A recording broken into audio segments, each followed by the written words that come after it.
जो फवाद चौधरी की कमसर बच्चियां हैं वो अपने वालिद से मुलाकात नहीं कर सकती।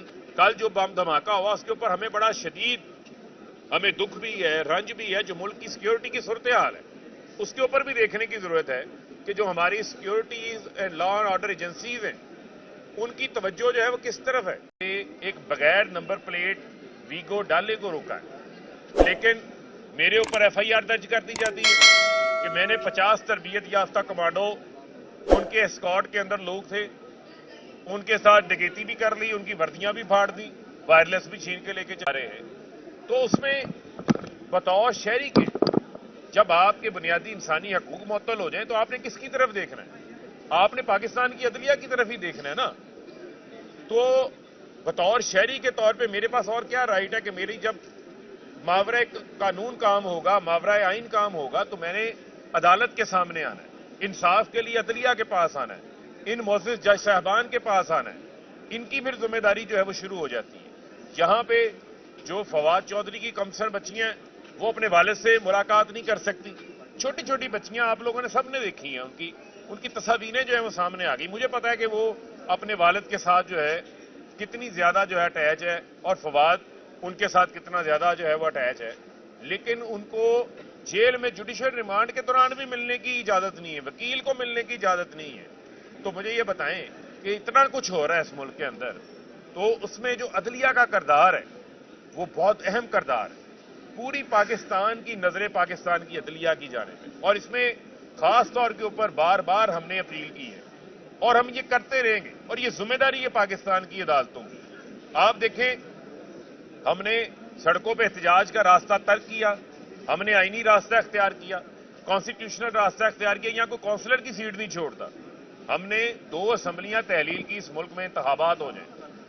हमें हुकूमत जो गवर्नर का इख्तियार है वो ये कहता है इंतखाबात का फैसला एस्टेब्लिशमेंट करेगी, इलेक्शन कमीशन करेगा।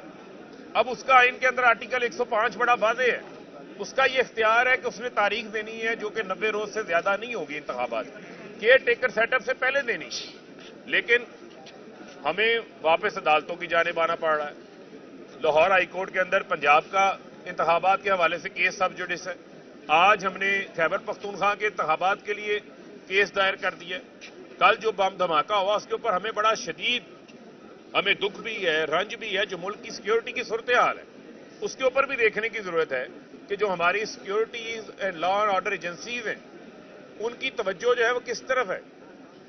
क्या मुल्क में जो बढ़ती हुई जो दहशतगर्दी की कार्रवाइयां वहां शुरू हुई हैं हमारे नॉर्दर्न एरियाज के अंदर, क्या उसके ऊपर नहीं होनी चाहिए? क्या तवज्जो जो है वो किसी तरफ डाइवर्ट हुई है? उसके ऊपर भी सवालिया निशान मौजूद है। लेकिन अभी शहीदों का लहू भी खुश्क नहीं हुआ तो एक मखसूस बयानिया मखसूस व्हाट्सएप ग्रुप्स की जानिब से शुरू कर दिया जाता है, जिन्होंने कहा था कि इमरान खान को पर हमला करने वाला अकेला मुलजिम था। उसी ग्रुप ने दोबारा ट्वीटें शुरू की, कहा जी जनाब सिक्योरिटी की सूरत हाल बन गई है तो लिहाजा इंतखाबात मुलतवी हो सकते हैं। इसका मतलब यह है कि जब इंतखाबात करवाने हो मुल्क में 2 बम धमाके कराएं और आपके इंतखाबात नहीं हो सकते। आइन के अंदर 90 रोज लिखा हुआ है और ये बड़ी वाज़ेह बात है। ये अगर उससे आगे पीछे इंतखाबात 90 रोज में नहीं करवाते तो ये आइन तोड़ने के मुतरादिफ है। आर्टिकल 6 का इसके ऊपर इतलाक होता है। अवाम इस टाइम महंगाई की चक्की में पिस चुके हैं। इस टाइम 50 साल महंगाई के रिकॉर्ड टूट गए हैं। बदतरीन इन्फ्लेशन का पाकिस्तान को जो है वो सामना है। जो पेट्रोल डीजल बम मारा है इन्होंने, कीमतें बढ़ाई हैं। ये जो सागदार रिलीफ देने आया था इसने तो अवाम के लिए तकलीफ का बायस बन गए। और ये आते हैं वहां से छोटे छोटे सर्जरियां, कहते हैं हमारी पाकिस्तान में नहीं होती, बाहर से करवा के इनके बच्चे आ जाते हैं और वो आके कहते हैं जनाब कि नहीं डार का जो है वो साथ दें। तो बंदा इनसे ये पूछे कि आपका सारा खानदान बाहर बैठा हुआ है, लूट मार करके बाहर बैठे हैं, NRO 2 लेके आप बैठे हैं, वो केस भी सुप्रीम कोर्ट ऑफ पाकिस्तान के सामने है। जो नैब तरामीम इन्होंने की है उसका भी फैसला आना जो है वो बाकी है। लेकिन इनकी दिल की ख्वाहिश क्या है? इमरान खान को नाअहल कर दो, इमरान खान को सियासी मैदान से जो है वो नॉकआउट कर दो, ताकि मुल्क के अंदर लोगों की जो उम्मीद है, पाकिस्तान के अंदर हकीकी आज़ादी की जो उम्मीद है, पाकिस्तान के अंदर जो निज़ाम की रिफॉर्म्स की उम्मीद है, जो पाकिस्तान के अंदर रूल ऑफ लॉ की उम्मीद है, وہ عمران خان ہے. اب یہ رول آف لا کہاں لے کر آئیں گے؟ یہ رول آف لا ایسے لے کر آئیں گے جو جج ان کو ایف آئی اے کے 16 ارب کیس میں بری کرتا ہے اس کو 25 لاکھ روپے تنخواہ کے اوپر نواز دیتے ہیں, انفارمیشن کمیشن کا چیئرمین لگا دیتے ہیں اس کو پکڑ کے.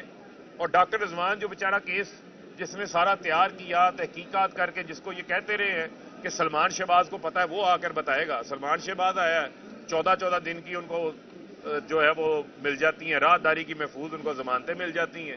کوئی پوچھنے والا نہیں. پاپڑ والے فلودے والے 16 ارب روپے کے رمضان شوگر مل کے جو ان کے کیسز تھے 7.5 ارب روپے کے ٹیٹیوں کے کیسز تھے, ان لوگوں نے ٹیٹیاں لگائی تھی جو کبھی لندن نہیں گئے, ان کے ناموں سے ٹیٹیاں آئی ہیں. کوئی خواب میں نہیں گیا ہوگا. ریڑی والا, پھیڑی والا, فلودے والا, پاپڑ والا, اس کے نام کے اوپر اکاؤنٹ کھولے ہوئے تھے. تو یہ اس ملک کے اندر ہوا ہے. اس کے خلاف ہم جدوجہد کر رہے ہیں. اس میں ہماری عدلیہ کا بڑا اہم کردار ہے. پھر میں یہ کہنا چاہتا ہوں عدلیہ کا کردار ہے. عدلیہ اس کے اوپر آگے آئے اور جو ہیومن رائٹس وائلیشنز ہو رہی ہیں, جو کانسٹیٹیوشنل آئینی وائلیشنز ہو رہی ہیں, اس کے اوپر آ کر ان کو روکے تاکہ پاکستان کے لوگوں کا جو اعتماد ہے وہ اس نظام اور سسٹم کے اوپر قائم رہے. آپ نے کہا کہ فوری الیکشن ہونا چاہیے, تاریخ دینی چاہیے 90 روز میں, تو چیف الیکشن کمشنر پر آپ نے عدم اعتماد کا اظہار کیا, خان صاحب نے بھی کیا, تو انہی کے نیچے جنرل الیکشن ہونا ہے, انہی کے نیچے ضمنی الیکشن ہونا ہے, تو کس طرح سے یہ الیکشن صاف اور شفاف ہوں گے اور آپ کو ان الیکشن پر کیسے اعتماد؟ دیکھیں, جس قسم کی پولرائزیشن ہے, ہم پہلے کہہ چکے تھے کہ آپ ملک میں انتخابات کروائیں. ایک اسمبلیاں تحلیل کرنے سے پہلے ہم نے یہ کہا کہ ٹائم فریم سن لیں ہم نے کہا ٹائم فریم سیٹ کریں, اور اس میں ہمارا یہ مطالبہ تھا کہ الیکشن کمیشن کی ری کانسٹیٹیوشن کریں. لیکن جو الیکشن کمیشن اس میں پارٹی بنا ہوا ہے اور جس قسم کا نگران سیٹ اپ لے کر آئے ہیں, یہ نگران سیٹ اپ نہیں ہے, یہ نگرانی والوں کا سیٹ اپ ہے. جس قسم کے افسران تعینات کیے گئے ہیں, چن کے 25 مئی کے افسران لگا دیے ہیں پکڑ کے. وہ لوگ جو کہ نون لیگ کے گھر کے خاص ان کے جو پیادے ہیں ان کو لا کے سیٹوں میں بٹھا دیا گیا کہ لا کر یہاں پر آپ نے پی ٹی آئی کے اوپر ظلم کرنا ہے. ہم نے انتخابات میں ہر انتخاب میں حصہ لینا ہے, یہ ہمارا پالیسی ڈیسیجن ہے.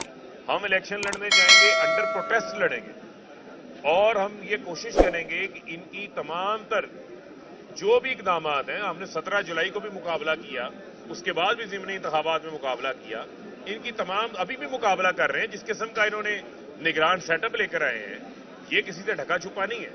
یہ نگران سیٹ اپ ایسا ہی ہے جیسے آپ نے حمزہ شہباز کو دوبارہ وزیر اعلیٰ جو ہے وہ بنا دیا ہے, اور یہ بغل بچہ نگران سیٹ اپ جو ہے یہ ہمیں قابل منظور نہیں ہے. ہمارے یہ ناقابل, یہ ہم اس کو کسی صورت بھی جو ہے وہ قبول نہیں کریں گے, اور اس کے اوپر ہم اپنا پروٹیسٹ ریکارڈ کرواتے رہیں گے. دوسری طرف آپ الیکشن کی بات بھی کر رہے ہیں, الیکشن کے اخراجات پورے کرنے کے لیے کوئی آپ نے رستہ رکھا ہے, وہ پیسے کہاں سے پورے ہوں گے؟ جب یہ منگتے اکٹھے ہوتے ہیں, مانگنے جانا ہے, شرم کرو, کشکول اٹھاؤ, ایک چلا جائے. یہ پورا جہاز لے کے چلے جاتے ہیں. یہ جو وزیر سیر و تفریح بلاول ہے, یہ وزیر خارجہ تھوڑی, یہ وزیر سیر و تفریح ہے. پوری دنیا کا یہ چکر کاٹ رہا ہے. یہ لے کر کے آئے ہیں 9 مہینے میں پاکستان کے لیے. یہ بتا دیں, یہ جو ڈیوس گئے تھے جی, 9 ارب ڈالر کی آ گئی ہیں جناب امداد آ گئی. اخبارات اگلے دن اپنی شکلیں دکھانے کے لیے, اور جو ان کی کوئی شکل دیکھنا نہیں چاہتا اس میں اخبارات میں اشتہارات چھاپ دیے, وہ اس میں کچھ نہیں آیا.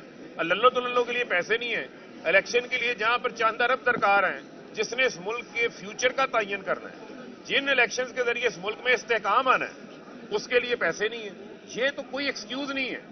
یہ میں نے آپ کو پہلے کہا, کبھی دھماکوں کے پیچھے چھپتے ہیں, کبھی سیلابوں کے پیچھے چھپتے ہیں, کبھی بارشوں کے پیچھے چھپتے ہیں. بھئی میدان میں آؤ, یہ گھوڑے کا میدان ہے. عوام کو فیصلہ کرنے دو. عوام سے ان کی ٹانگیں کانپ رہی ہیں, خوف زدہ ہیں, رائے فرار اختیار کر رہے ہیں. اچھا فاروق صاحب, یہ بتائیں کہ قومی حلقوں کا تو انتخابی شیڈول آ گیا, اس میں کیا اسٹریٹجی ہے؟ دوسرا, اگر پنجاب کا شیڈول جاری نہیں ہوتا تو کیا اقدامات کریں؟ دیکھیں, ہم پہلے پنجاب کے شیڈول کے حوالے سے ہمیں عدالت کے پاس آنا پڑا. حالانکہ ذمہ داری میں آپ کو پھر کہہ رہا ہوں, یہ گورنر کی آئین میں بڑا واضح لکھا ہوا ہے. لیکن جو قومی اسمبلی کے انتخابات ہیں وہاں بھی ان کی بدنیتی دیکھیں. اسمبلیاں پہلے تحلیل ہوتی ہیں صوبائی, قومی اسمبلی کے استعفے بعد میں منظور ہوتے ہیں. آفٹر تھاٹ تھی, کیونکہ راجہ ریاض کٹ پتلی اپوزیشن لیڈر ہے, اس کو بچانا ہے انہوں نے, اس سے استعفے بعد میں منظور کرتے ہیں. لیکن جو ضمنی انتخابات ہیں ان کا شیڈول پہلے آ جاتا ہے, عام انتخابات کا شیڈول ہی نہیں آ رہا. تو ضمنی انتخابات میں تو पता चला है कि ये पहले ही दुम दबा के भाग चुके हैं, इनके उम्मीदवारान इंतखाबात लड़ने को तैयार नहीं है, और उन तमाम हलकों में हम पहले बता चुके हैं इमरान खान साहब इलेक्शन लड़े। तो सर ये बता दें कि खान साहब का एस्टेब्लिशमेंट से राब्ता बहाल हो गया या नहीं? देखें, हमारा किसी से कोई राब्ता नहीं है, हमारा बैक डोर फ्रंट डोर एक ही मुतालबा है, वो मुतालबा है इस मुल्क के अंदर फौरी इंतखाबात आइन के मुताबिक, जो हमारी दोनों असम्बलियां तहलील हो गई हैं उस हवाले से भी, और कौमी असम्बली में भी कोई जवाब नहीं रह गया। जिस किस्म की हुकूमत बैठी हुई है, जिस किस्म के लुटे वहां पे बैठे हुए हैं, अगर आपने निज़ाम को ठीक करना है, मुल्क को ठीक करना है, इस्तेकाम लेकर आना है, तो फिर आपको ये कुआं जो है वो साफ करना पड़ेगा।